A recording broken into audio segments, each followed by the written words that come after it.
Bingus Day 5, we have Kill a Boss hand-to-hand. Sell Great Katana is on the board. Okay. There it is. All right, right in the Okay. center there. That is going to be interesting. Kill a Boss with the +0 weapons. This might actually be like a little bit of a synergy play if they're trying to go for that, which is, you know, grab the katana, use it for one boss, and then just sell it immediately right afterwards. That could definitely be something they could go for. Definitely a lot of early game stuff, though. The hand-to-hand, Logger, Great Katana. You got Kill a Boss with the +0 weapon. Ancient Dragonman's pretty early as well. Absolutely. Clear 2 Forges could also go by pretty quickly as well. Yeah, where the hell is that? That's on the bottom. Yeah. Bottom center. There we go. And we've got Killer Remembrance Boss hitless and Killer Remembrance Boss after 6 parries. That would be a very interesting double play if you could pull that off. We do have Kill 1 Boss of Lions, Hippos, and Bears. Oh my. Yeah. As well as Kill a Red Bear.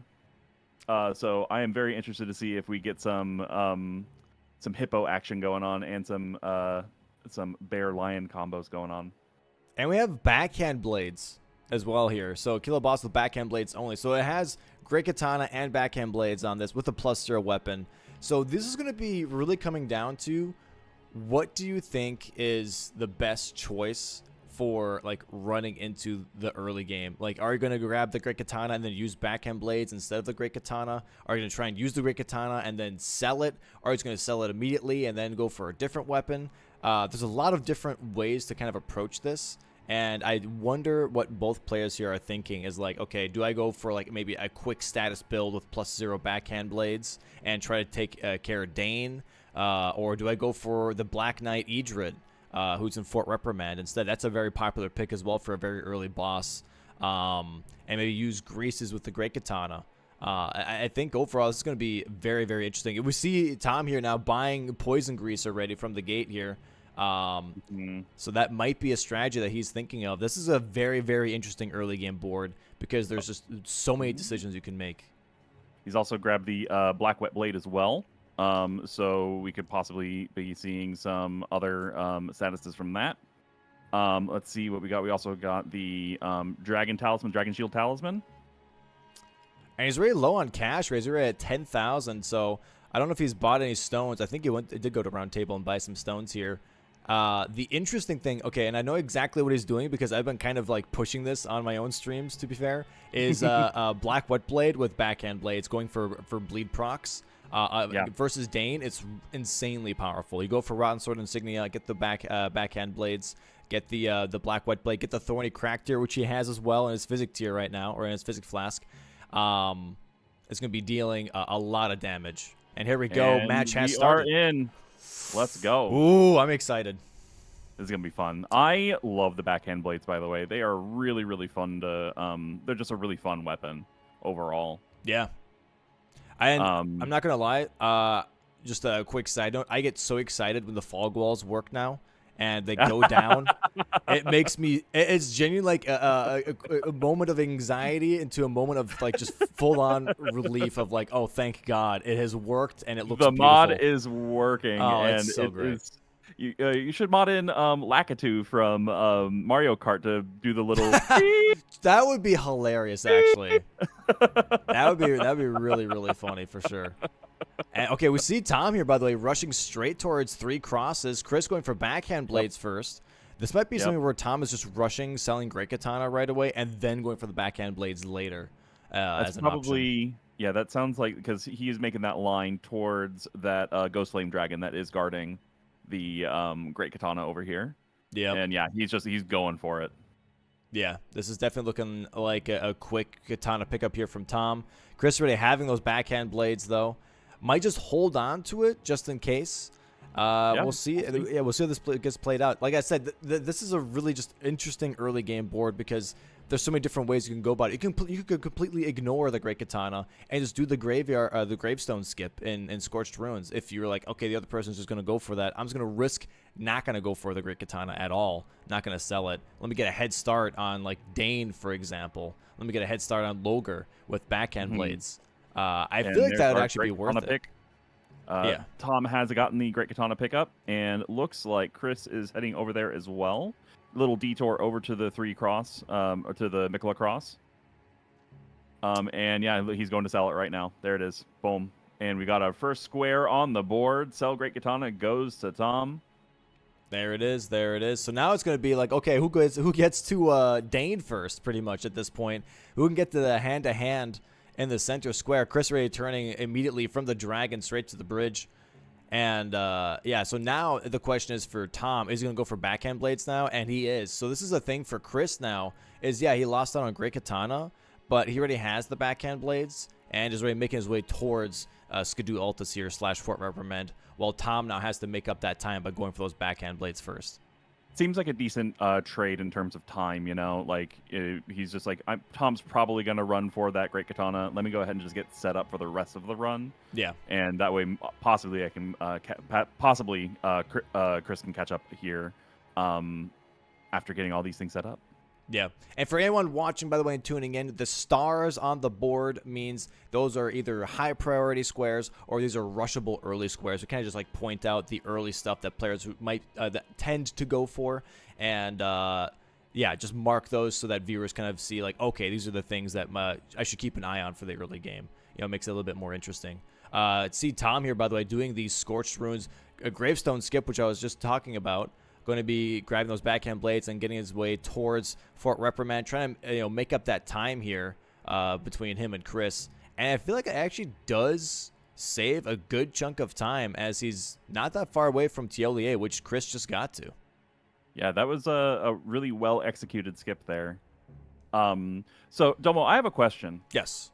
If you were gonna say kill a boss with a +0 weapon early on, what boss would you go for? Dane. Dane Most likely, because Dane is, especially on this board, it's hand-to-hand only on the center square. And yeah. Dane is pretty easy to kill. His health pool is not too high, and he doesn't heal even though he's an NPC. So he doesn't have a flask, so that makes that fight a little bit easier as well. Otherwise, I would go for Black Knight Idrid if I had the Great Katana. If I don't have the Great Katana, I'd rather go for Dane for sure, because Dane with backhand blades is actually pretty good, pretty solid, because he does micro stagger with each hit from the backhand blades. He doesn't have a lot of poise, whereas Black Knight Idrid definitely like tanks those backhand blade hits.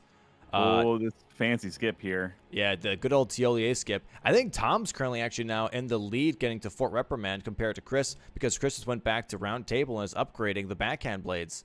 So this is going to be a little bit of more map progression for Tom currently. But then again, Tom has to go back and upgrade at some point too. So they're kind of like trading off on like who's prepping and who's running, which is really funny to see. Yeah, this will be really, really interesting to see. Especially, did either of them grab?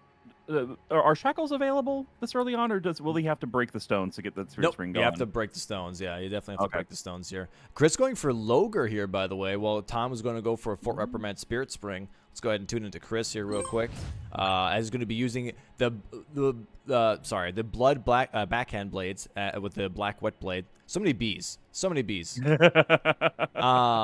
we go. Nice little backstab. Gets the charge dart too. Has to be a little careful here versus Logar. Especially early on with Skidoo, or with a very little Skidoo. This guy can be really, really dangerous.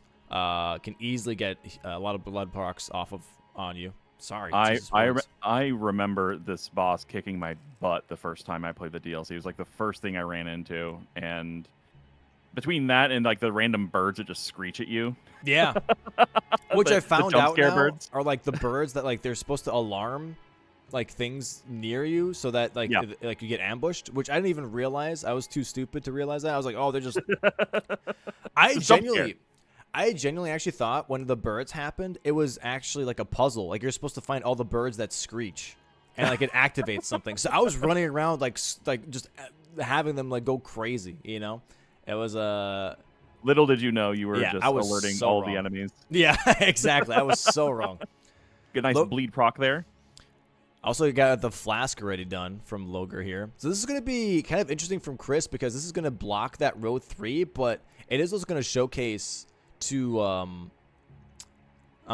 Tom here that Chris does not have a progression towards Skidoo Altus. There it is, though Logar does die. He's going to be getting the Beast Claw here. 1-1 now for Chris and for Tom. Does block off that center horizontal row. And now Tom here ready in Skidoo Altus at Highland Cross. Going to be grabbing that other Skidoo fragment here. Going to be grabbing... Is it Missive? What is it called? Monk's Missive, yeah. Monk's Missive, yeah. There And we may the go. best win to start that fight with Dane. All right, now- Chris doing his Tiolier skip. Jesus, what is words today? What is words? Tiolier skip. Holy. Very nice skip there from Chris. Tom going straight for Dane, it looks like now. Going to be grabbing that Skidoo fragment here as well. And then going into, I believe, with 0 backhand blades. I don't think he upgraded at all. So this is going to be his +0 boss. Going to be blocking that column 4 if he does get it. And activating that row 4. However, what's scary here is +0 weapons is pretty tough. It is not a picnic in any way, shape, or form.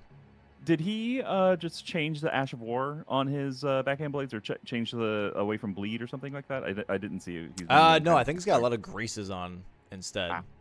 Okay. Yeah, I think he's been using a lot of greases here.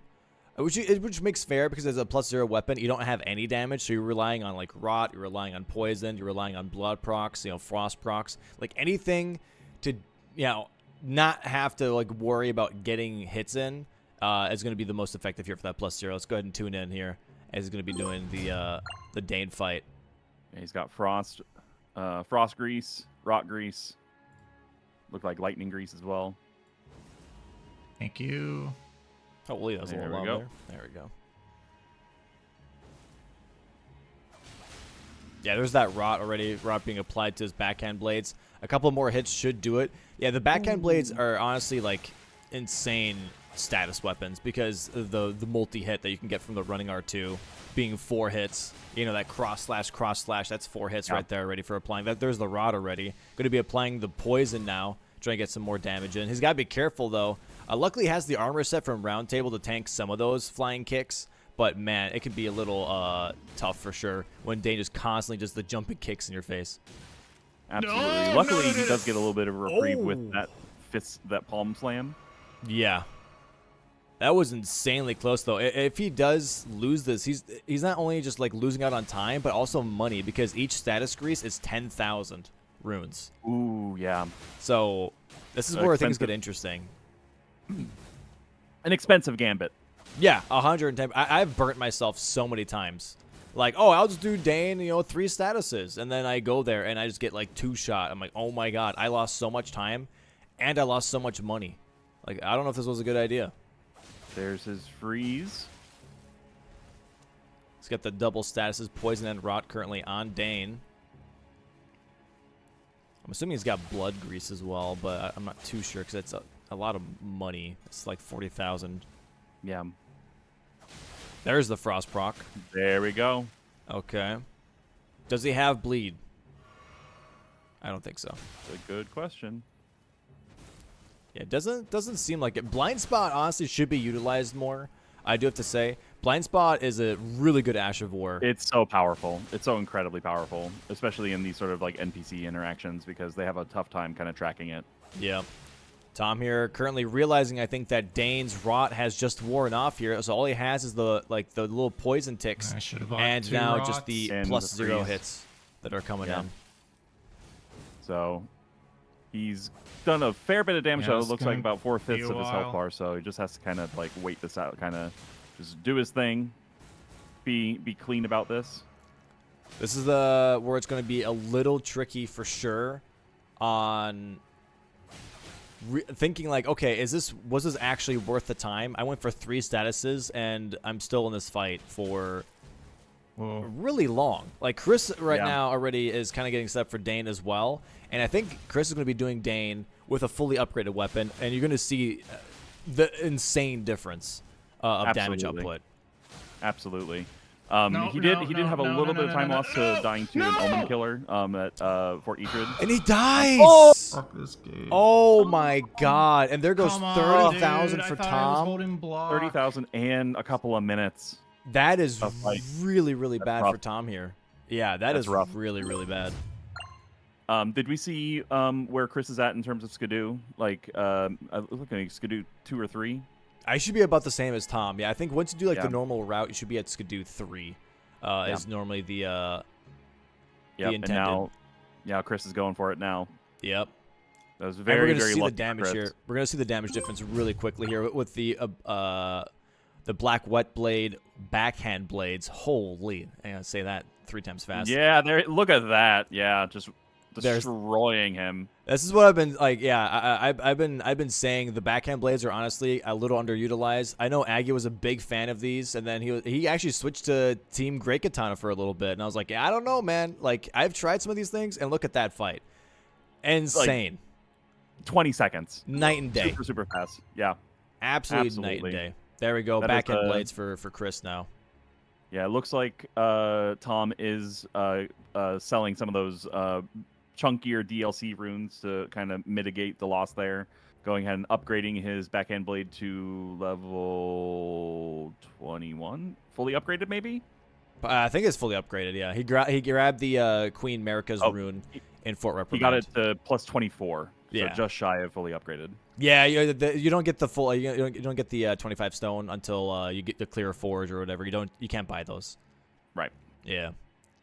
So grabbing a couple of other things, it looks like. This is definitely going to be indicating to Tom, though, that Chris killed most likely Dane with the backhand blades while marking that kill a boss with backhand blades only. So for Tom now, is it worth it to still go for Dane? Probably not. But also, like, kill a boss with +0 weapon is now open for anyone. And with Tom already losing so much time on that square, he's probably not going to really lean into that square anymore. And looks like Chris is going to be going for Ancient Dragon Man now. Yep. Absolutely. You could still grab the oh my god, I'm blanking for a second. The smithing stone that's at the top of the I feel tower you, there. man. I feel you. I've been doing this the whole time. The plus 25 stone that's the top of this tower, yeah. Oh yeah, the Pillar of Despair. Yeah. Which I genuinely thought it was not. I thought it was misremembering that it's not called Pillar of Despair because it sounds like something from Princess Bride, but it actually is called Pillar of Despair. So I'm like, okay, thank God, I can actually just like keep saying that. That's fine. I mean, there are rodents of unusual size in this game, so Very true. Very true. Especially in Abyssal Woods. Yeah, this is going to be Ancient Dragon Man here for Chris now. This is going to be possibly pushing that column 4. Red Bear now for Tom, though. got our bear fight. So I think that's probably a good move here, just to get go ahead and block off that last column there. Yeah, I And think from he's there- considering maybe that just like the diagonal, I think is what's bothering him, potentially. Yeah. With the hand-to-hand, though, like what since he hasn't gone for Dane, what hand-to-hand weapon would he be able to grab? Unless That's he the just only goes one. for Dane. That's the only one. That's what I thought. Yeah. Yeah, no, it's going to be very interesting, though, like which boss you're going to use that on.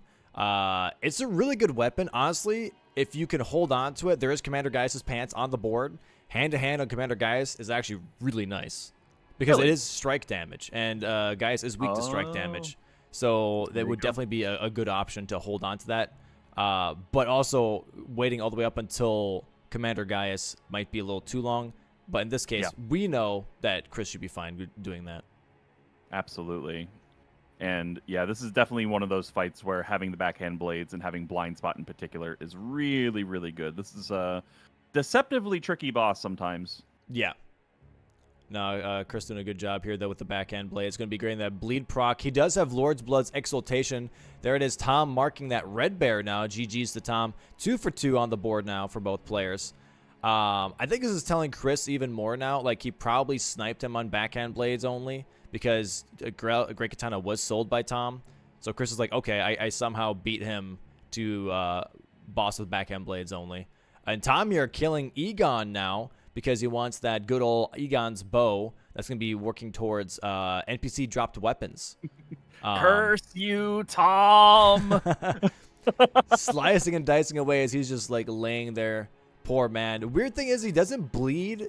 I don't think he gets any status effects for. He probably, honestly, with how haggard he is, he probably doesn't really have blood left.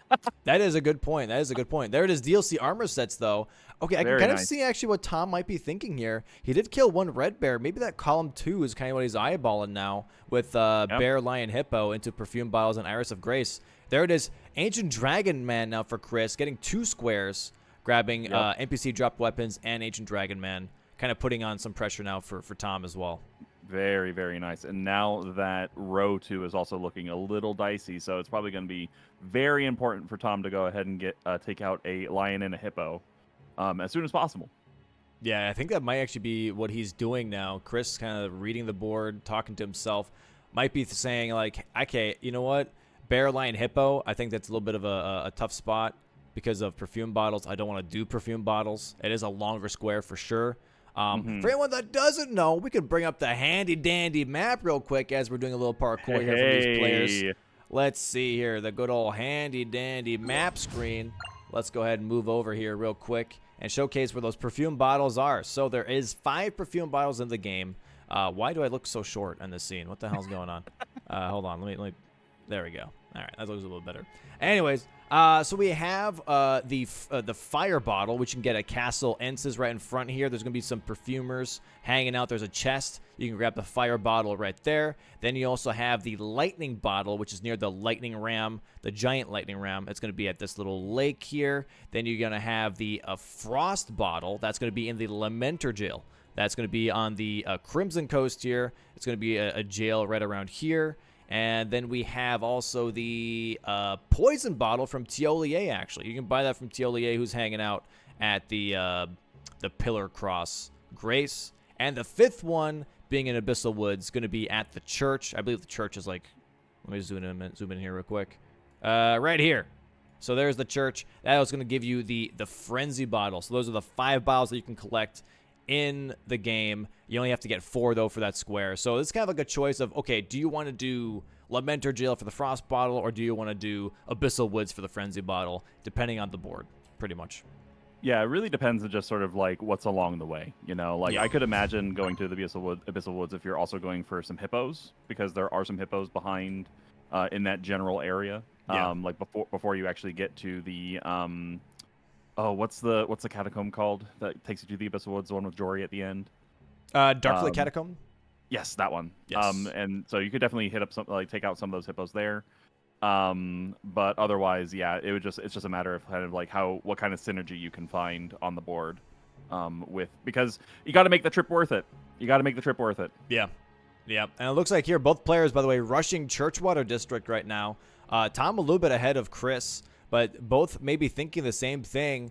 Row 2, or possibly column 3, with Iris of Grace.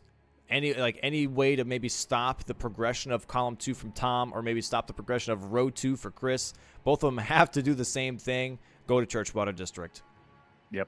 Yep. And would it make sense here to give the Iris of Grace to, is it Queeline? Queeline, yeah, Queeline. Yeah. Or good old Bob Cut Andy, as some people call him. I really like his what is it, the Great Sword? Queeline's Great Sword? Yeah, I think it's a heavy thrusting sword, I think. Yes. It's really, really cool. It's really good against the Skadu Flower. Yeah. Yeah, it's a really, really strong weapon, especially with that Flame Skewer Ashivore that he drops. Although I have to say, I think Flame Spear is just a little bit better versus the Flower, just because of the range. But yeah, 100%. Flame Skewer is definitely not bad. Not bad at all. I haven't used it as much as I'd like to, but it definitely is fun to use. All right, let's see. Is he just going to run past this fire guy? He sure is. Yeah, I think he's just really eyeballing Hinterlands here, making sure that he can get some progression before Chris does. Yeah, and Chris is falling through that church roof right now, and looks like Tom is going for that, specimen room. I don't remember what it's called. Whatever this storehouse coming up here. Storehouse, yes, specimen storehouse. Yes. Yeah, it's actually really interesting because if Chris just went for Skidoo for Avatar, by the way, that column 4 with Kill a Boss with a +0 weapon and Furnace Golem is kind of juicy. Yeah. And with Tom already upgrading backhand blades and sold Great Katana, this would really put Tom in a corner of like, oh my god, like I have to find another weapon potentially and then kill a boss with it +0. That could be really, really interesting. But obviously Chris doesn't know that Tom failed on that +0. Right. It looks like he's going up. And from here, where could he be going? I think Gaius might be the look here. Golden Braid, Tree Sentinel duo, and then also Remembrance Hitless. That is column 1 right now. Yeah. So not necessarily the Bear Lion combo. Looks like both of them are actually going on this Metal Gear Solid 3 ladder. Yeah, it's looking. This is actually that column 1 is actually insane. I'm not gonna lie. That column 1 is actually a little disgusting. Yeah, because especially like with the Golden Braid and the Tree Sentinel duo, they're right next to each other, so that makes a lot of sense. And honestly, Tom could rush this row 1. Just like yesterday, he rushed row 1 as well. This acquire Golden Braid into DLC shields and then Furnace Golem. Like that's very easily doable in like 10 minutes. Did he grab the Grace at the bottom of at the beginning of this area after getting into the Specimen Storehouse? I believe so. I think that's where the Carrion Thrusting Shield is. Yeah, that correct. Yeah, it's next to the like Fire Knight, just hanging out there. Yeah, so he could probably just grab that fairly quickly if he needed it. Yeah, this is definitely some insane pressure potentially here from Tom. Chris here, I think, seeing the same thing with the Golden Braid. Yeah, it looks like they're both going for it, and some really good platforming from both players here. Never seen that skip before, actually, so that's really, really cool. This area can be real spicy with those bats. Yeah, and weirdly enough, they still fall to their death for some reason, even though they have wings, which makes no sense. It's hilarious. They just forget how to do it. You can bamboozle them. Yeah, this is going to be really, really interesting. Both on an elevator right now, just hanging out. I don't think either of them grabbed the Oh Mother, emote that you need to get to. I don't know. I'm pretty sure they did. Did they? I'm pretty sure because there is there's a really unique skip now, to like land right next to it. So you skip all of Bonneville. I might have just missed it. Oh yeah, he got it. Okay, I must have just missed it. Yeah, no, it's all good. Yeah, it's really, really fast. Like you just drop right next to the tree from Worth Ruins and just grab it immediately. So yeah, this is possibly Golden Braid here for Tom. I really wonder what Chris is going to do, because if anything, Chris could go for Gaius Hitless here. But it looks like Chris is thinking the same exact thing here. Going to go for Oh Mother. Let's see. I guess it depends on. I guess you probably want to grab the Golden Braid first, just to make sure you get that square on the board, and then go back for the duo. Potentially, or if you see Golden Braid picked up here, go for Remembrance Boss Hitless. Yeah, he's just zooming past the Tree Sentinel, so yeah, he's going for that Golden Braid. And here's the thing that I'm thinking is, like, if I see Golden Braid, do you go for Remembrance Boss Hitless into shields? And for Tom, do you get Golden Braid and just go straight for shields and, like, don't even, like, worry about column 1? Because that could be really interesting for Tom. If he does make that play of, like, okay, I'm going to go Golden Braid, and then column 1 looks dangerous, but I'm going to go for shields instead because I can actually pull it off really quickly here. That's going to be disgusting. Oh, yeah, and Chris here going for his first Tree Sentinel instead of going for the Golden Braid. Tom here marking Golden Braid now and bouncing back. He warped back to Hinterland, so it looks like he's probably going to go back for the duo here. This is going to be a race on Tree Sentinels. Yeah, super interesting. Why for Tom here though, going for Tree Sentinel might not be worth it. I think row 1 would be way more worth it because of the fact that Chris can't push that column 1 anymore. Absolutely, and Chris already has a pretty good head start here. I'm also trying to see which one, who's outputting more damage. Both kind of the same. However, Chris already has 2 blood procs on the Tree Sentinel, which definitely makes a huge difference. Using that blind spot, really, really nice. There's the first Tree Sentinel already. Kill a base game boss. That's going to indicate to Tom, oh god, he's on Tree Sentinel duo most likely. Does he quit out for that, or does he just keep on going? He might be trying to call Chris's bluff, thinking that, oh, Chris might only just do 1 and not finish the Tree Sentinel duo. But Chris is finishing it. Yep. Because Chris saw the Golden Braid, so he knows that he's in the area. He's like, I can't bluff this. I'm just going to go ahead and just finish the square. This is really, really interesting. This is fun. This is super, super cool. This is the exact kind of chess game that I was talking about earlier. Yeah, this is the exact point of yesterday of, like, info on squares. Chris, knowing that Tom is nearby, Tom doesn't know that Chris is here until the base game boss DLC only. Yep. So it's more or less like on each of their own like call of like, okay, does he know that I'm sticking around? Does he not know that I'm sticking around? This is really interesting for sure. Tom, Yeah, I think this is his first Sentinel here. Yeah, and yeah, so he's done, but Chris is already he's bailing here. He's already heading back to 3-path cross actually. So okay. Going for a dancing lion? Yeah, possibly. What's actually the easiest furnace golem to take out? Oh, this one right here. He might be going for the furnace golem. I was about to say. Okay. Yeah, here we go. He's going for that first row. There it is. Tree Sentinel duos now for Chris. Going to be marking that square. Does he see shields? Does he see the shields? Because if he does see the shields here, he's going to be grabbing the 2 thrusting shields in Shadowkeep and then going for that third shield from the painting reward. And I think he is. Yep. Oh my God. I'm so excited. This is so cool. Yep. This is a really, really spicy match so far. Great play from Chris. Great read.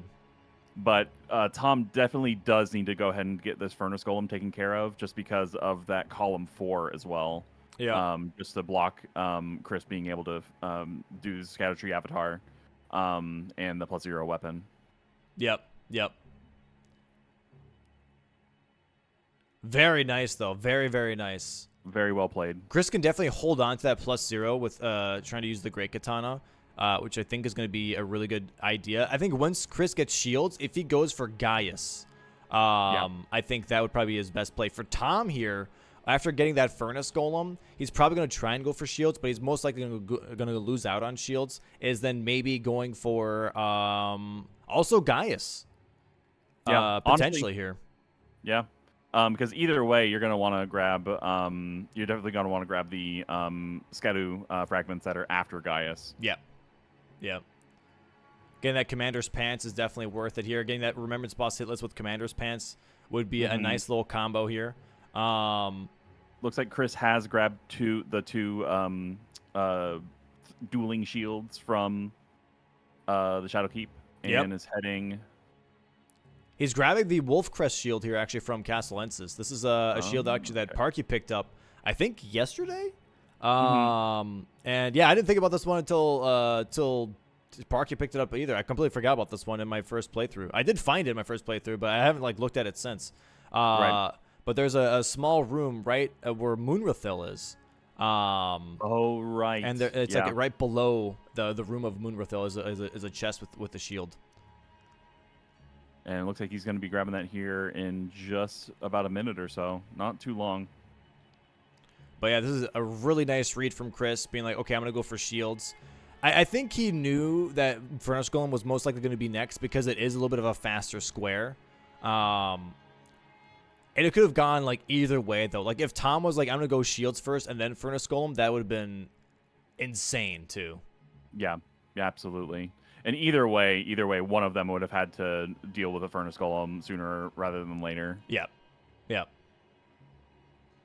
he should be able to drop down here. Going to grab the Glintblade Trio spell if he really wants to. Doesn't have to.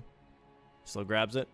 And then here is the shield. And then that should be 3 DLC shields for Chris. Yep. That puts 7 squares on the board to Tom's 4. Tom working on Furnace Golem now. This is going to be really interesting. What does Chris do now? He can still do hand-to-hand. He did kill Dane. Yeah. Commander Gaius' Pants. I think Commander Gaius is definitely next year for Chris. It has to be. I was about to say, hand-to-hand Commander Gaius, boss with a +0 weapon would be an incredible combo. And yeah, here it is. Chris is currently at Gaius now. Going to be leveling up Skidoo and maybe just leveling up overall. He could upgrade hand-to-hand if he really wants to, but he might just want to like kill it ASAP without having to deal with a new not a newish moveset, but more or less like a different weapon that he's not been using this whole time. Oh, he's sticking with the backhand blades for this. Yep. Just to make sure he can get that hitless. He's probably more comfortable on the backhand blades. 100%. I love this boss fight. I think this boss fight's super fun. It's good. It's really, really good. I know a lot of people hated it. The charge attack is a little silly. I will agree with that. But honestly, it is a minor detail compared to the rest of the fight. Tom with the Furnace Golem square. 7-5 right now. Yeah, so it's looking like Chris's game right now, but let's see if Tom can catch up here. Let's see what he goes with. So he's back at Scadu Altus. And where are we heading? To the church? Yeah, looks like we're going for possibly Iris of Grace here, working towards Queeline. Yeah. Really interesting here. So this is going to be a Remembrance Boss hitless marked very soon here for Chris. Going to be putting on his armor again. Very interesting.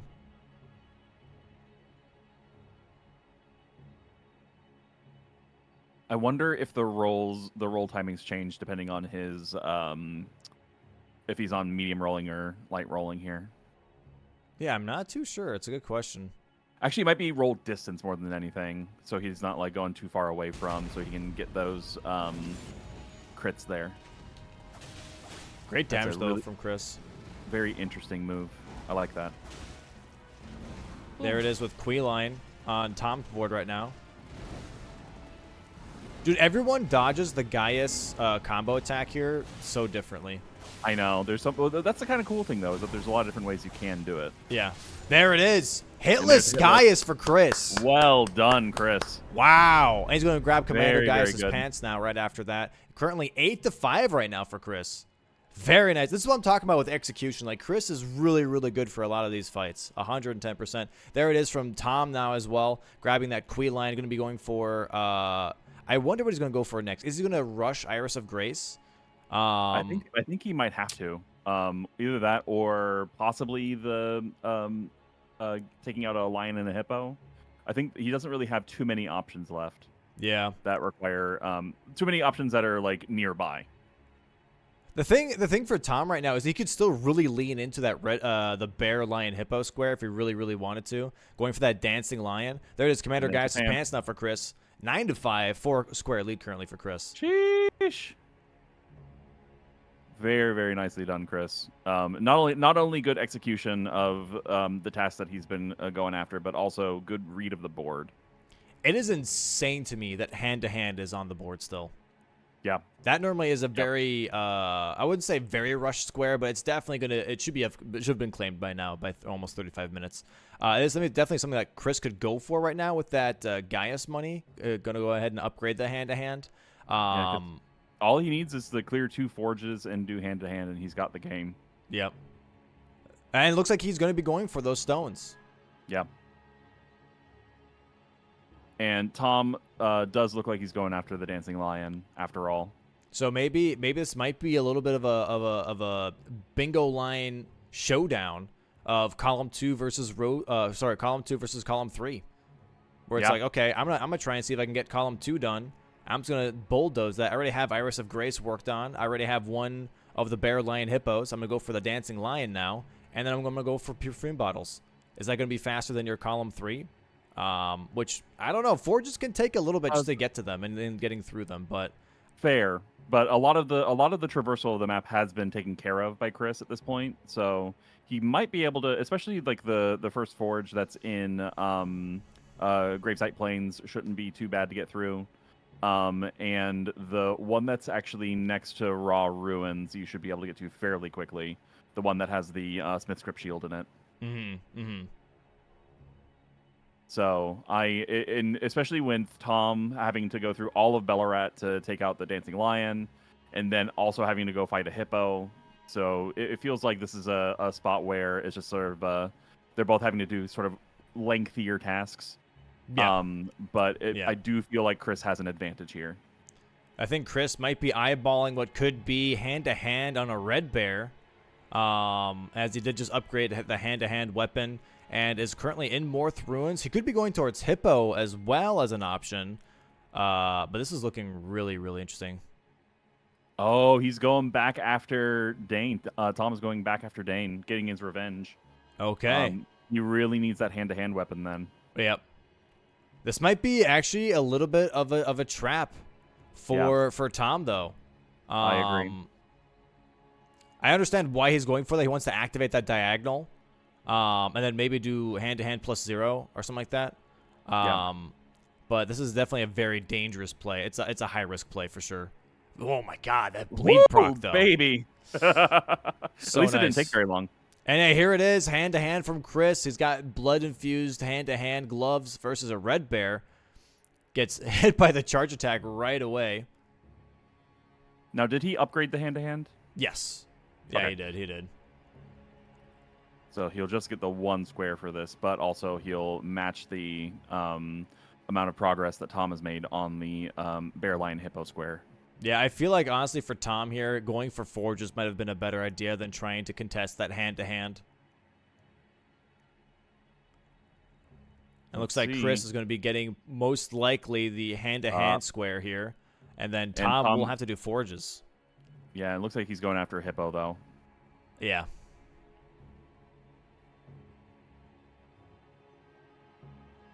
Let's see. And it's so interesting seeing kill a boss with a +0 weapon on here because a lot of players do consider it a trap square. And I think we're gonna hear that from Tom as well. I think in the post game of him being like, yeah, I kind of trapped myself by going for that, spending a lot of money on that, and then also a lot of time, and then sadly Dane, killing him, really ruined the momentum for that early game. I was about to say, I feel like that was the mistake of the game so far. The one thing that cost Tom quite a bit of momentum at the very beginning. And there it is, 10 squares to Chris for 5, and Tom. Chris marking that hand-to-hand square now. Yep, and so now he has to clear those 2 forges. Yeah, this is okay, Chris grabbing Great Katana now for a +0 weapon potentially. This is interesting. Mm-hmm. Yep, going after that forge over here on the Gravesite Plains. And Tom is a really tough spot. Yeah, yep, and Chris totally in control of the game at the moment. Yeah, he only needs 3 squares. He doesn't even have to go for any lines. He can just force Tom to do the forges, and he can just go for the other easier things. Kill a boss with a +0 weapon. He could easily do that. He can also just go straight for Devonia's hammer if he really wanted to. Lower the water, could do tree avatar. Yeah, here it is, forge now for Tom already. Yep. And I think this is the right play from Tom. Like, you have to do this. Like, you genuinely have to do this. Yeah, he's threatening a bingo right now. So, or Chris is threatening bingo right now. So there's no other choice. And as we saw yesterday, by the way, when it comes to a lot of these matches, players have been bluffing less and less their bingo lands and have just been bulldozing it and been like, okay, I have priority most likely. I'm just going to go for it. So calling the lines and just making sure that you're blocking them, I think, is always the better play than risking it and being like, oh, they're not going to go for it. Oh, they don't have the time. So this is definitely a really good call from Tom here. Though I don't know if Chris is actually going for the forges at the moment. No, it looks like he's currently going for kill a boss with a +0 weapon using the Great Katana with greases versus the Knight of the Solitary Jail, which is going to be a pretty good idea. It has 2 rot greases and maybe 2 frost greases in his inventory as well. Yeah. I'm going to try and make quick work of this fight. It's going to have bleed procs as well, which is going to be huge. There it is.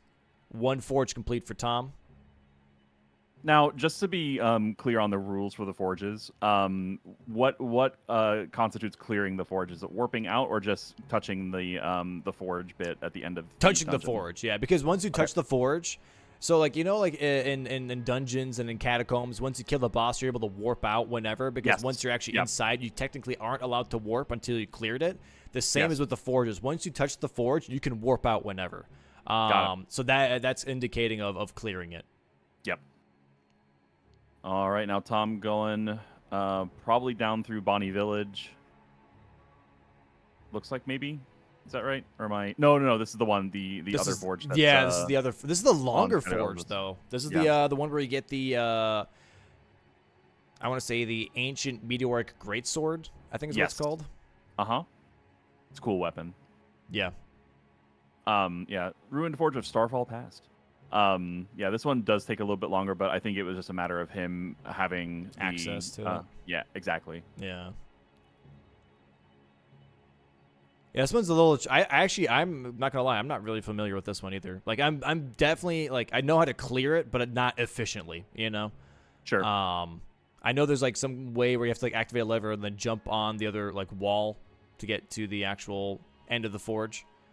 And we're seeing again for like Chris as well, the +0 square takes a lot of time.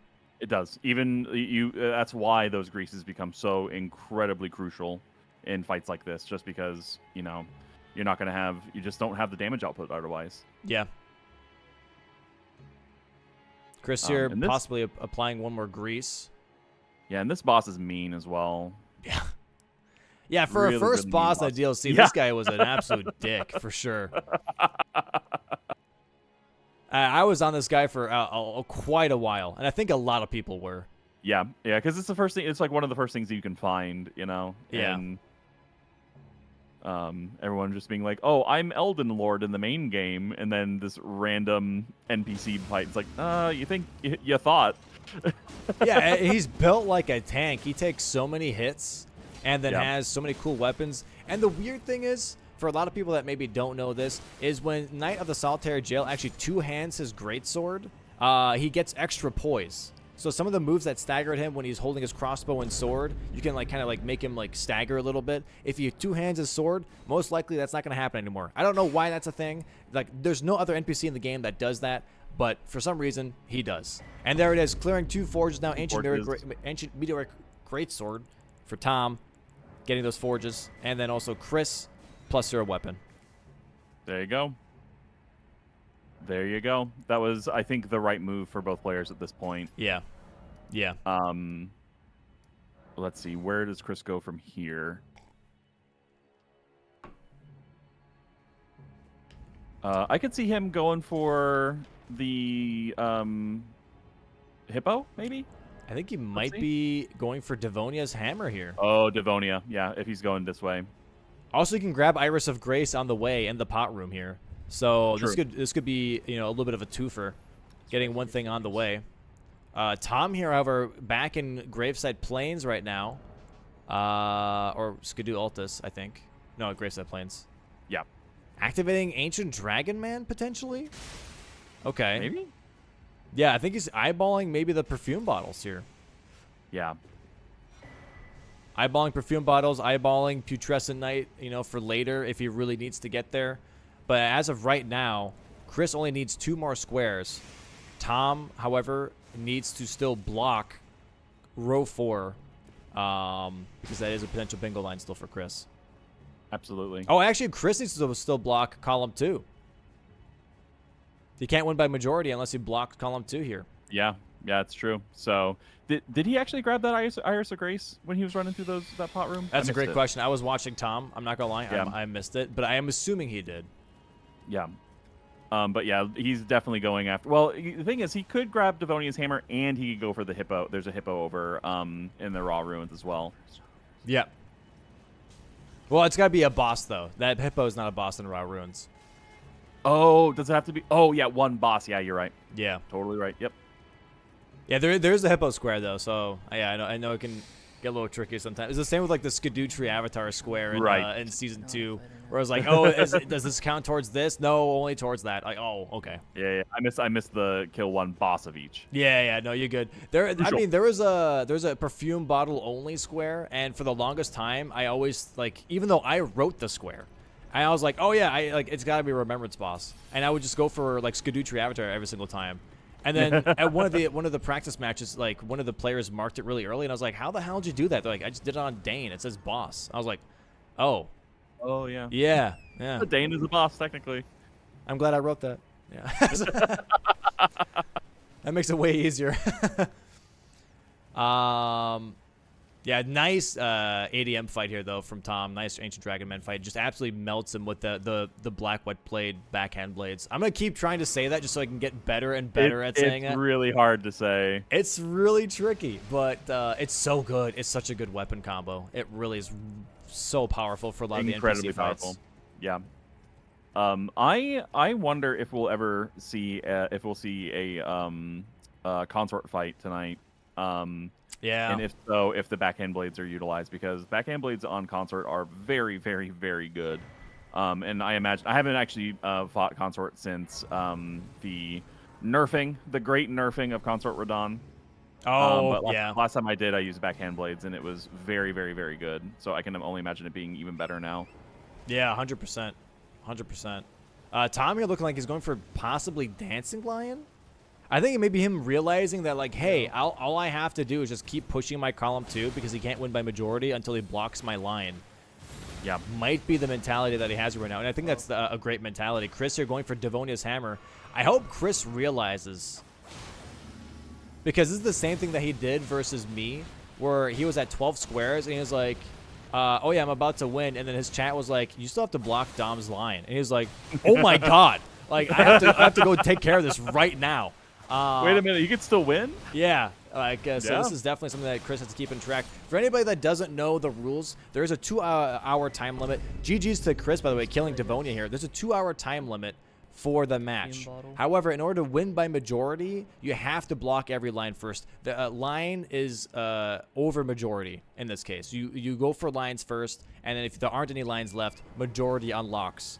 But since both players still have a bingo line open, you can't win by majority until you've blocked every line. So for Tom here, it's column 2, blue team. And then for Chris, it's row 4, which is red team here. So both of them still have a line, so neither of them could technically win by majority until it reaches a 2-hour timer. Absolutely. So that means that Chris will need to, if he wants to win by majority, he will need to do this Iris of Grace or start collecting perfumer bottles, or figure out how to take out a lion, the dancing lion and the golden hippo. Yeah, it looks like he's going for perfume bottles here. These are the ones that I pointed out next to the perfumers. Gets that Fire Spark perfume bottle. And as a quick heads up, chat, once you hear this, it's going to be 45 seconds, but ads are going to be playing in about 2.5 minutes here. If you would like to not miss out on any of this action that's happening, be sure to either subscribe or get Twitch Turbo, whatever works best for you, just so you don't get any ads during any of these matches. I always appreciate the support. It supports Bingo Brawlers and supports me being able to run these tournaments for you guys, every 6 months or so. Whatever the time frame is. There it is. Queeline for Tom now. Going to be grabbing the other kill here. He already killed the first Queeline at the church. So this is going to be most likely a GG's for Chris if Tom doesn't pivot to perfume bottles, because Chris already has 2. He picked up Tiolier just now, bought that deadly poison perfume bottle, and he has the Fire Spark bottle. So this is looking actually really good for Chris. Yep. But it looks like... Oh, where's Tom heading now? Iris of Grace? Yeah, he might be grabbing Iris of Grace here from the pot room. Yep. And then after that, he'll have to head back to the church district. Very well. Damn, these matches are going so fast. Yeah, they really, really are. We're only 50 minutes in, man. Yeah. This is crazy. That's the thing, is like you said, like all of these competitors are playing at the top of their game. Everyone's very, very well familiar with the format at this point.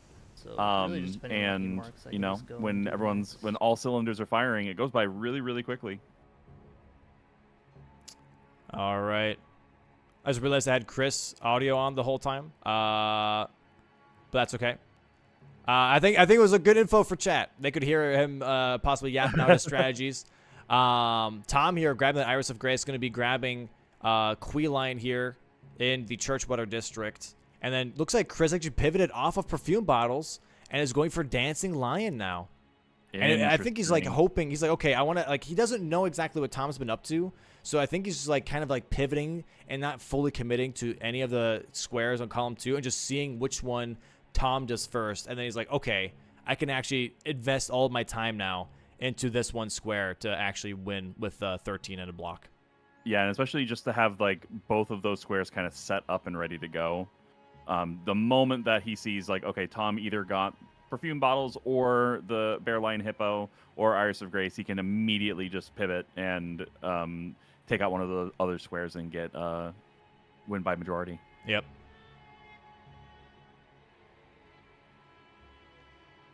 And Tom probably wildly tapping the accept button right now, trying to get through that dialogue. Why? Yeah, there we go. Iris of Grace is given, and there is the mark. Oh, no, Tom, you can mark it. Tom, you can mark it, Tom. Uh-oh. I think he's waiting for the. He's waiting for the reward. He doesn't have to wait for the reward, but I was pretty sure I was aware that the players knew about that. But there it is. There it is. Tom. I think he's just nervous. Sure. Marked a little late. That's okay. That's not gonna ding him, is he? Is it? No. It's not gonna ding him. No. Okay. And here we go now. Chris going towards. Where is Chris going? Well, he's quitting out, is what he's doing. Oh, he's going for the lightning perfume bottle here. Okay. Yeah. And Tom going after the dancing lion. But Tom, I don't think, has collected any perfume bottles yet, so that is a bit of an issue. Chris dying to the Tiolier skip here. No. This is more time for Tom. He's in a good position to, if he's making mistakes right now, he can recover. Like he's very well ahead at this point. Yeah. He just needs to keep his cool. What does get interesting is if Tom would get perfume bottles before Chris, is that I think that Tom actually might have some priority on these squares compared to Chris. Yeah. Let's see, doing okay damage against the dancing lion. Lightning phase.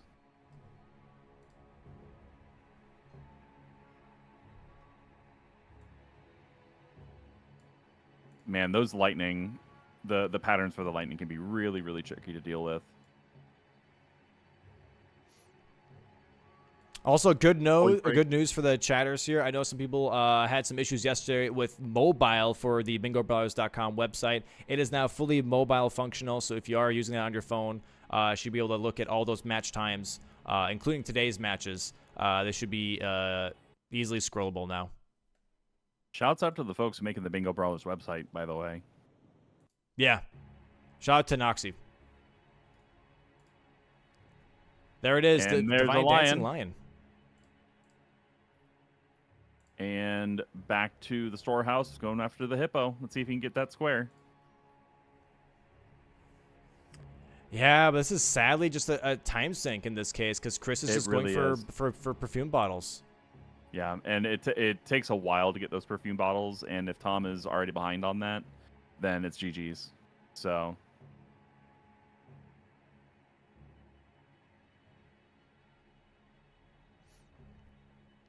yeah, this is looking like a good call on Chris's part.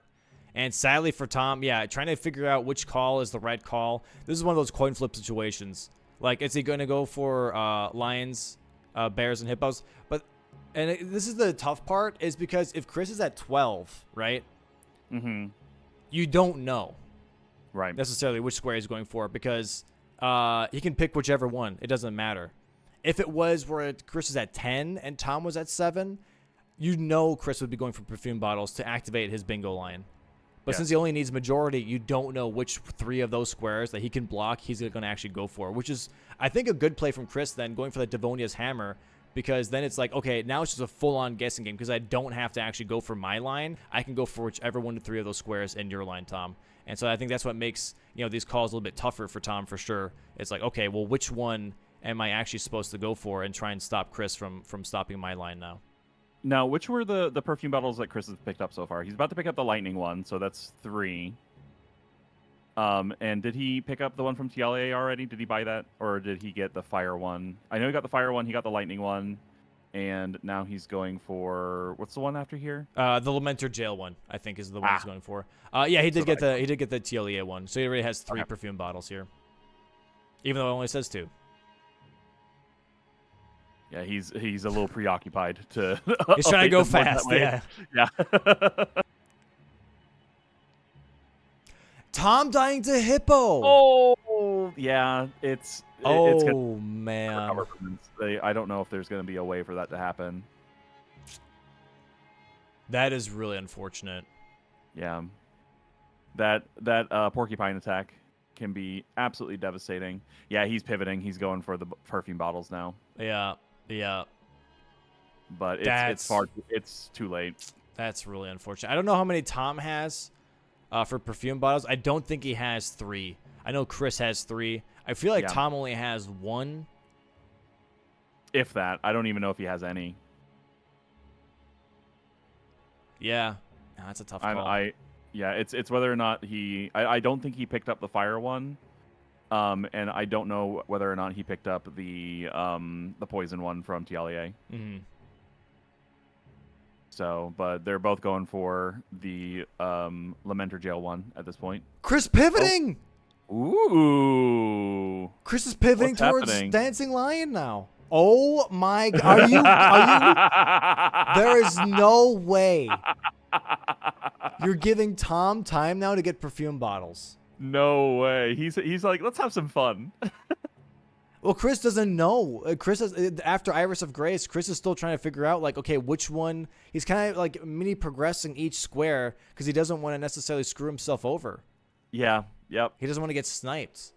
But this is actually possibly a bad call from Chris now. Yeah. We'll see how much of a time sink it is. Because all Tom has to do at this point is beat the Golden Hippo to get that square. Yep. And let's see how quickly he can pick up these perfume bottles. But very interesting move here from Chris.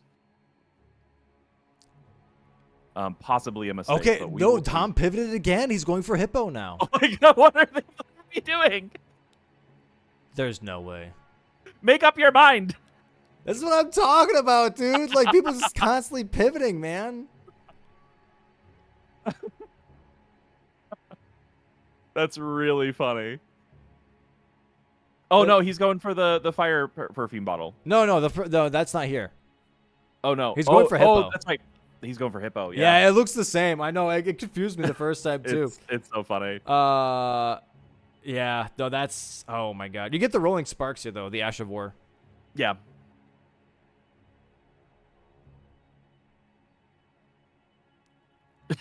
I love all these enemies trying to take out Chris as he's opening the door. The Chris blade doesn't make it in, but the other guy does. Oh, boy. Okay, should be fine now, though. Chris doing Dancing Lion. Gonna have a Hippo fight here on Tom's screen in just a moment as well.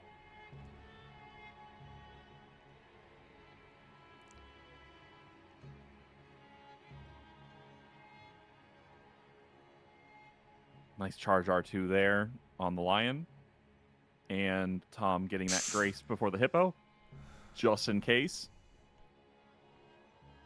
All right, here's the Hippo fight from Tom. Here is the Dancing Lion from Chris. Chris dying to Dancing Lion. Ooh, he was not expecting that. God, Chris, I don't think has the Hippo boss killed anyway, so this is just a time sink for Chris at this point. Let's see. What is he doing? See what he does. He's changing the affinity on his weapons, going for Fucking go bleed here down. instead. There is the stagger now for Tom, though. Going to be going for the riposte. Going to be pushing that Hippo into phase 2. Most likely doesn't get the cancel, though. Yeah, this is what There, killed him last time. Oh my god, there it is, though. Really nice blood proc into another stagger here for Tom. Going to be getting that riposte one more time. Gets the nice little teleport stagger, or riposte, I should say. There it is. Hippo down for Tom. And he's got the square. Chris now has to quit out. Oh god. And now, oh my god. A quick sip of water. All right, let's see. Let's see how quickly he can. Chris wins. Chris wins bottles. because Chris has 3. Tom only has 2. Yeah. Tom going for the lightning perfume bottle now, I believe. Oh, he doesn't even have the poison bottle either. Yep. That's what I was saying. I don't think he picked up any of the bottles. Yeah. There it is, though. He's got one of them. You would have to drop down now for the lightning one. Yep. Wait, where's he going? Oh, he's still going for the fire spark. He doesn't have any bottles. Yep. Like 0. Oh GG. my god, yeah. So that's GG's for Tom. Is very, very, very far ahead of him. So yeah. Chris would have to have like some catastrophic failures here for Tom to catch up. Yeah, that is definitely GG's here. So let's just see how it plays out, though. Very, very interesting moves there by Chris at the end, doing that sort of double pivot. giving us more to watch. Yeah, 100%. Definitely delaying the match a little bit longer so the other players can get ready if they need to. That is genuinely insane, though. Yeah. It does show like sort of the mind game aspect of this, though. 100%. Yeah. Because it's one of those situations where both of those squares are like heavily dependent on just picking up multiple things, and you just have no idea the progress that the other player is at. Yeah, now Tom making his way towards Lamenter Jail, but Chris already way ahead on Lamenter Jail, and also Chris only needs one more perfume bottle, which is the Frost bottle in this jail, while Tom still needs the Lightning perfume bottle on top of the Lamenter Jail freeze bottle here. So this is definitely GG's for Chris, 13-8. Yep, 100%. Unless he pivots again, but most likely that's not the case. Actually, I'm gonna go kill this Gaadu Tree avatar real fast. Yeah. For no reason whatsoever. Just for funsies. There's way too much time. Yeah, again, I feel like the early loss to Dryleaf Dane by Tom. Yeah. I think was like the moment where the match started going towards Chris's favor. Oh, Chris getting nommed on. Yeah, you know, I mean, there aren't that many snacks in the jail, so. Don't miss the skip. Don't miss the Mostly skip. just like frozen bugs, right? Yeah, maggots. I think is the pickup the frozen maggots in the jails. It's gonna mark it in like a minute, in like 10 seconds. Oh, you can. I thought you would die from that height. Okay, well, that's good to know. Not bad. Here's the skip down to Cerulean Coast for Tom. I'm going to be grabbing that Lightning perfume bottle. But yeah, sadly, Chris is going to be marking that square here in just a second. Yeah, I was trying to remember where the frozen bottles were. I think Chris already passed it, actually. Uh-oh, is he lost? Does Chris not know where the bottle is? It's in the room with the yeah, I don't know what Chris is doing, actually. Again, like I said, the only thing that could cause Tom to he's gonna mark it. Win at this point is some kind of catastrophic failure. He actually doesn't know where the perfume bottle is. Oh no! Here we go. Let's see. I mean, my God. He's really far ahead, so he could like wander around this dungeon for a while. Dude, there's literally no way he doesn't know where the perfume bottle is. He's gonna fucking. If he doesn't know where it is, that's a problem, obviously. But he is still. Tom is on the way, dude. Tom is running Mach 5. Chris, do you not know where the bottle is? Yeah, it's right here, in that room, right there. Oh no! Oh no! Okay, he's got it. He's got it. Okay, there we go. There we go. Oh my God! And there's the game. So close. If I well didn't done, die to the GG. Look at hippo. it. Yeah, the relief. He's like, oh no, where was it? Oh man! What a psychopath! I didn't die to the hippo. You gotta say, it was entertaining. Entertaining way to end the match. Holy! Well, GG's to Chris. 13-8. GG's, 1 hour, man. 5 minutes. What an ending for sure, dude. Yeah, absolutely. So are we gonna be jumping in with the players here in just a little bit? Yep, I'm gonna go ahead and check to see if they're ready for their interviews. Give me just a second here.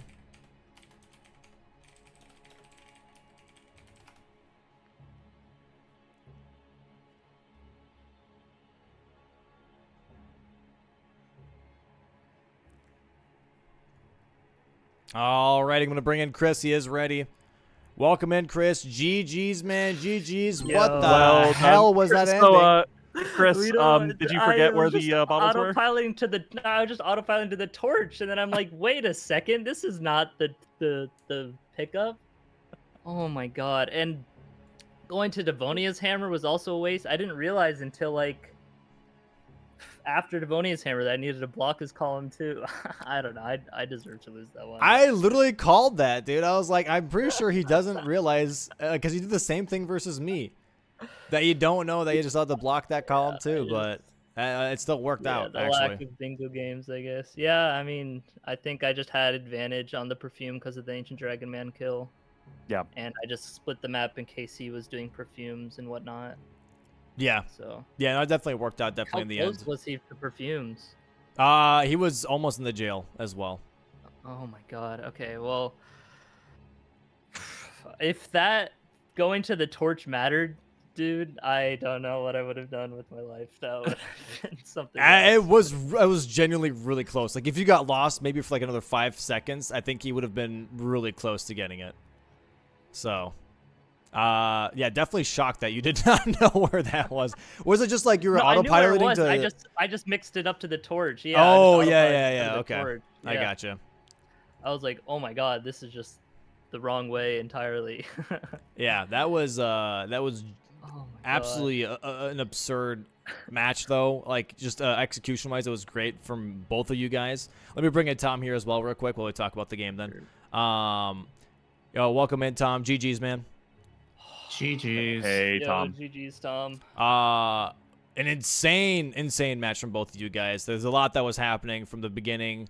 A lot of really strong choices, which I thought was really sick to see. So very early on, Tom selling Great Katana right away, and then going for kill a boss with a +0 weapon with the backhand blades and statuses, and then Chris kind of just like opting for just immediately upgrading the backhand blades, and then seeing that Great Katana gets sold. That makes sense. How was that early game plan gonna like play out for you if you did get that +0 square? By the way, Tom, like what was your thought process, I guess, beyond the +0 square, like after that?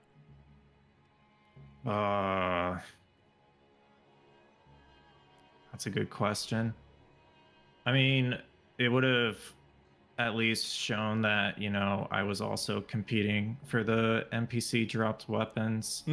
Yeah. I probably would have gone for Ancient Dragon Man right after that.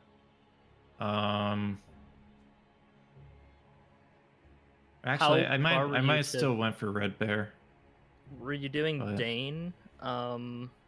I was doing Dane +0. He was like, I don't know, 10% health remaining, and I got a hockey stop, and he clipped me and killed me. Oh, yeah. I thought I blocked. I thought I pressed block, but I guess I didn't. Maybe I pressed it too late or something. I don't know. But yeah, that happened, so it put me way back. And apparently I figured you were on my tail for the hinterlands, but I didn't think it was that close. I guess it makes sense. It's only like, I don't know, 15-second difference if you killed Ancient Dragon Man and got the Grace imported. Yeah, I just started fighting the first Tree Sentinel when you marked Golden Braid, so I was like, okay, I'll finish this fight and then do duo. I should have done. I was thinking of doing base game boss first and just accepting the fact that row 1 could lose its pressure. I probably should have done that. Yeah, that's what I did for road. And then and then I chose to do Furnace Golem instead of Shields. I think I should have done the opposite. I would have had the lead on you for Shields because you were busy doing True Sentinel duo. Yeah, I think at that moment it felt like I had the momentum, so you felt like you needed to go for more of a block rather than an aggressive play. But I think you had because did you do more for the armor set? No. Like haven't. Oh, okay. What armor sets do you do? Egon and the one in front of Red Bear. Oh, okay. Yeah, I forgot. Egon drops his armor set. Yeah. So what made you more right after Red Bear? What made you decide to go to Furnace Golem instead of Shields, Tom? I was hoping that he wanted to create more pressure in his column 4. Yeah. And I would be able to snipe him on it. But he went for the block of the shields, which I don't know. Maybe that was the riskier play because I technically had the lead on him for that. So I don't know. It just didn't work out in my favor on that call. I lost the 50-50. Yeah, it was definitely a 50-50 for sure. But I would say both kind of take the same amount of time for sure. So it was just definitely a bit of a coin flip on that one. when it came to the late game, we know from Chris, obviously, that he was not really paying attention and realizing that he needed to block column 2. When it came to you, though, Tom, what was like your kind of like late game thought process, and like, you know, with Chris having a little bit of a square lead here, because there was a lot of pivoting happening. So just kind of like getting your thoughts on that. Well, I knew column 2 was like my only threat remaining. I had to get some kind of progress towards perfumer bottles, at least the same amount that he had. And I could have challenged Gaius hitless, but I didn't. I don't know. I guess I just didn't really think about sniping him, like going for the same squares as him. I was more like trying to get advantage of squares that maybe he's not going for. So I tried to. I saw you killed Furnace Golem, and I was like already in the fight a decent bit by then, so I knew that if you were to pivot to that I would probably get that first. So it's probably good you didn't pressure that. And I killed Dane for the hand-to-hands, and I didn't have money, so I was gonna go for Hippo, but then you marked it, so I had to pivot. And then I pivoted straight to 2 forges. And pretty sure you didn't go for those. I did not. I considered it for one of the shields, which I probably should have. I probably could have just got a bingo in column 3 if I did that. Well, I don't know, because I went and the third shield I grabbed was in Castle Ensis. I went backwards through the Wolf Crest, Wolf Crest, yeah, and I feel like that's just way faster than getting the Smith Script shield. I gotta ask though, my Hippo death, was that a game decider? No. Okay. No, I don't think so at all. Good. So he was already prepping perfume bottles. Yeah, he was already very well prepped before you decided to pivot back. Well, and that's actually. What if I kept going for perfume bottles? I think I would have gotten Lion Hippo before then, maybe. So when you went for Hippo, Tom, you already had Lion and Bear. Chris only would have had Lion, because he was at Dancing Lion when you were at Hippo, but that would have only been his second. So you would still have to gone for Hippo himself. So but would that have been for the, like, when I died, or when I came back the second time? When he came back the second time. He was on Dancing Lion. And that was only his second kill, so he still needed Hippo after that himself. I think Chris was actually going for like getting the perfume bottle set up while when you fought the Hippo the first time. Yeah, and then you died. He was working on perfume bottles. Okay, so the death actually could have helped me. Oh well. Yeah. I was in a really tight situation. I didn't. It's like 1 in a million if I get that right. It's a tough spot. It's a very tough spot to be in for sure. And I think the reason it also made it a little bit harder to kind of figure out what Chris was doing was because he was already at 12 squares, and then all he had to do was block any of your 3 squares instead of trying to push his row 4. Yeah. When he went to Devonia, I was like, maybe he's going for Iris of Grace afterwards. That's why I pushed that. And then, so I wasn't entirely sure. Did I snipe him on Iris of Grace? Kinda, yeah. I was like just about to go into the first Queeline fight. When I realized I needed to block something in column. No. Yeah, I should have prepped perfume bottles. I thought I was just splitting between all 3 things depending on what you potentially killed Queeline after getting Moore's armor or Moore's shield. I didn't get Moore's shield. You didn't get Moore's shield. You got the 2 in Shadowkeep and the Ensis one. Yeah. Yeah. Yeah, shields is a little bit of a tough call to try and figure out where exactly those 3 shields come from, because you can go from Forges, you can do Shadowkeep, you can do more. There's a lot of different options. That right. Yeah, so I didn't read that right. Yeah, it really depends on how you set up the map. Yeah. It's okay. That was a great game, though. It was generally a great game from both of you guys. It was very tight from the very beginning. It was very cool to see, especially the early game. You know, I was talking with this to Doc here, where the choice of having Cell Great Katana with early game squares and then also kill a boss with a +0 weapon, there's so many different variations that you can approach that specific early game, and then also having backhand blades only, where you could just completely forfeit Great Katana. You could go for it and hold on to it. You could sell it right away the way you did, Tom. And then also, like, considering backhand blades, will you actually do +0? Will you not do +0? There's so many variations that made that early game really, really interesting. And then you guys both showcasing the two like strong options, I think was really, really cool. So I thought that was awesome to see. We like get a better shuffler, because hand-to-hand Loger +0, Ancient Dragon Man, backhand blades only, like Dane, like every single board, 3 NPC weapons. What's going on here? Huh? I don't know, man. It's shuffling. It's shuffling. I mean, for the record, we had like really strong late game squares like last week, and like this week it's been a lot more like early game squares for sure. And it's bound to happen. I think next season we are working on having a thing where like there's weighted squares, so it's a bit more balanced boards. But I'm not gonna lie, I like weighted boards, but I also like these types of boards because it does make you kind of like adapt to different play styles of rushing versus long form. But yeah, anyways, it was a great match from both of you guys. GG's, man. You guys still have a match this weekend, right? Yeah, I'm done.